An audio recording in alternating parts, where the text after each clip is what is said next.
Hey, welcome back to Whitetail on an unbelievable Saturday morning. We got snow edge to edge. Everything's open. In lieu of a knee-deep powder day, this is as good as it gets here at Whitetail. We got unbelievable conditions. But the main reason we're here is to continue our season-long series of Meet the Whitetail Ski Patrol. And this morning we're talking to Lindsey, who has been around for about 12 or 13 years, and one of the vital cogs in the Whitetail Ski Patrol in terms of preseason training and all that. And Lynn, just talk about being out here today and the great snow and how much fun we're going to have as the day goes on. It is a gorgeous day. I have some of my kids up here today, and this is what makes it all worthwhile. The sun, it's just a bluebird day. It's exactly what they describe. And so snow is in great condition. It's super cold out, but that means the snow is going to stay good all day long. So I'm ready. Now, Lynn, in her regular duties, is a ski patroller, and she's up here on weekends and some weeknights and stuff like that. But she's also one of our trainers for our lift evac and our low angle rescue, and she's kind of a ropes person. And Lynn, where did you develop that training and that knowledge, and what's your background in that, and how did you incorporate that into the Whitetail Ski Patrol when you came on board?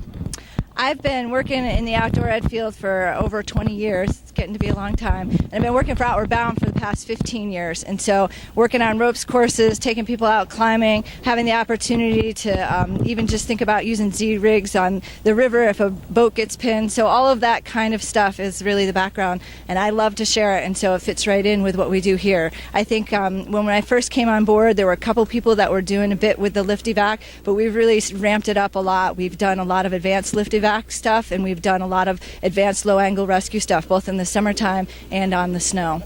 Yeah, I was going to get at that. You and Bob Vokey do an off-season low-angle rescue where it's open to regional patrollers to come. And how much fun have you had implementing that course? And I understand there's been a lot of positive feedback from patrollers all over the region that have come down and spent the 2 days with you playing in the dirt and getting over the hill and learning how to extricate people out of bad situations.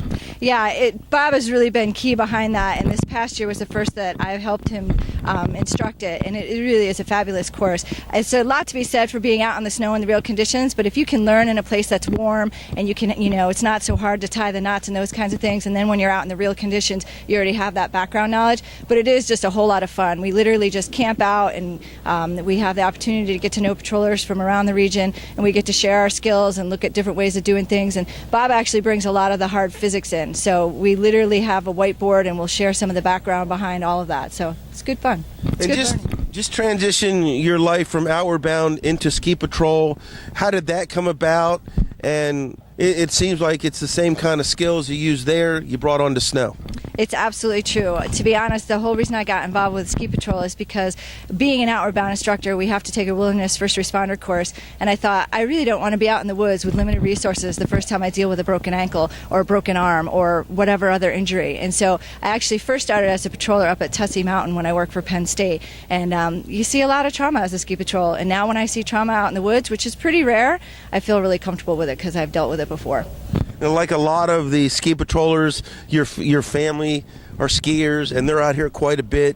And that's got to be kind of fun for you and kind of good, gratifying that you're not just out here by yourself, but it's a lifetime sport for your whole family. Absolutely true. My youngest is 7, and he tears it up. He's been coming off the top here since he was 4. So all of my kids have been on skis since they were 2, and I didn't learn to ski till I was 16, 17, so it's really fun to see them grab it so soon.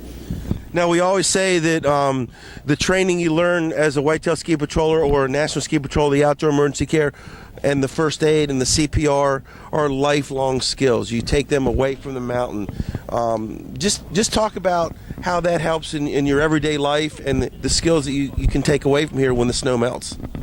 I think, again, it just builds so much confidence when you are interacting with people, and you're interacting with people who may be hurt, or maybe a kid is lost, or any of those kinds of situations. Because you have so much experience over the years, it's when a real emergency happens, you already have that background, and you're acting from a place of confidence, and you're acting from a place of comfort. And so you can look at the situation, and you can, take a step back and just really size up what you have as resources and what the real urgent issues are and what are other things that can wait. And so you do that in everyday life, whether you come upon a car accident that's on the side of the road, or whether you're at the mall and there's a lost kid, or whether, wherever it might be.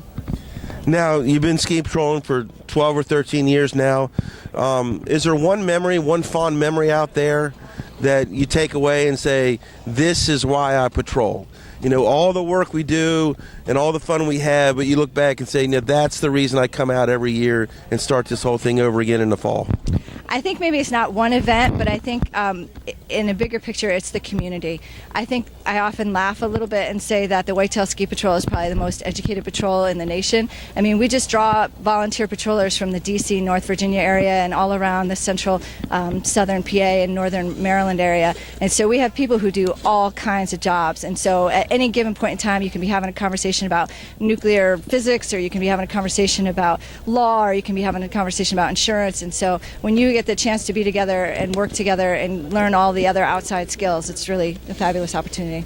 Now, we're going to cut to the chase. We learned a lot about you and your Outward Bound program and a lot of the stuff you do in the off-season with the patrol. But when you're on snow, where at on the mountain you want to ski? Where's your favorite runs, and what part of the mountain brings you out here every morning? Far Side is a favorite. So if you get on skiers left of Far Side, especially early in the morning like this, it's probably where I'm headed right now. Well, there you have it. Lynne Lindsey, ski patroller for the last here at Whitetail for the last 12 or 13 years. And again, a lot of words of encouragement. If you're interested in being a Whitetail ski patrol, it's people like Lynne Lindsey that you can talk to and be encouraged by what she's been able to do. Thanks a lot, and please stay tuned for the next edition of Meet the Whitetail Ski Patrol.